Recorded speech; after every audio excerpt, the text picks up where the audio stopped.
Кыргызстандын Борбордук шайлоо комиссиясынын өкүлдөрү Европадагы коопсуздук жана кызматташтык уюмунун адистери менен бирге саясий партиялар жөнүндөгү мыйзамга бир катар өзгөртүүлөрдү сунуштап чыгышты. Ага ылайык бардык партиялардын программалары жеткиликтүү болушу шарт. Биринчиден, партиялар программасын өзлөрүнүн расмий сайттарында жарыялап, экинчиден, БШКнын колуна дагы алдын ала тапшыруусу зарыл. Өз кезегинде аны Борбордук шайлоо комиссиясы өзүнүн сайтына илип, саясий биримдик кандай демилге менен чыгып жатканын оңой олтоң билүүгө кызыккандар үчүн шарт түзүп берет. Аны менен катар эле арасынан депутаттыкка кимдери көрсөтүлүп жатат, тизмегин сөзсүз тиркеп коюулары шарт. Анын үстүнө ар бир кылган иши тууралуу онлайн отчет берип туруу сунушун киргизишүүдө, айтымдарында жаңырган убадалары кылган иштерине далкелеби текшерип турууга мүмкүн болмокчу.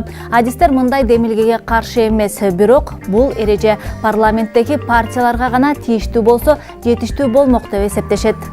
Здесь нет ни одного слова об отчете. Бул жакта парламенттеги партиялардын отчет берүүсү тууралуу бир дагы сөз жазылбаптыр. Бул өтө маанилүү. Анткени башка партиялардын эл алдында отчет берүүсүнүн кандай кажети бар? Ал эми парламентке өткөндөрү отчет берүүгө милдеттүү. Дарыгерлердин маянасын 100 эсе көтөрөм деп убада бердиби? 1 жылдан кийин текшерип көрөбүз. Жооп бербесе резонанс чыгат.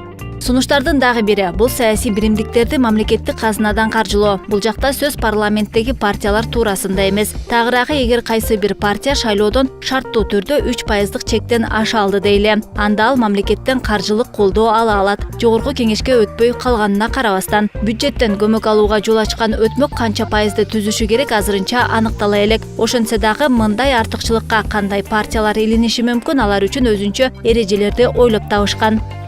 Талапкерлердин арасында айымдарга 30% квота берилиши керек. Бери дегенде мүмкүнчүлүгү чектелген жарандардан экөө болушу шарт. 15% 35 жаштан ашпай, дагы 15% башка улуттардын өкүлдөрүнүн туруусу абзел. Именно господдержка партии. Партияларды мамлекет тарабынан колдоо, парламенттик олигархиялык топко айлануусунан оолак сактап калат. Башка мамлекеттердин үлгүсү деле бул эффективдүү ыкма экенин көрсөтүп турат. Бирок бул чечим парламенттен жана өкмөттөн көз каранды. Анткени алар жаңы эрежелерди ишке ашыруу үчүн каржы булактары барбы жакшылап карашы керек. Партиялар түрдүү булактар аркылуу каржыланаарын унутпашыбыз керек. Андыктан юридикалык жактан бөлүнгөн каражаттын көлөмүн чектөөнү дагы көздөшүүдө. Анын суммасы канча сомго кыскартылышы керек азырынча чечише элек. Партияга мүчө адамдардын санындагы милдеттүү түрдө жогорулатууну демилгелешүүдө. Анын курамы 7000ден аз эмес кишиден куралышы керек. Мүчөлөрү ар бир областта 300дөн деп көрсөтүлсө, Бишкек жана Ош шаарларында алардын саны 700гө чейин көтөрүлгөн.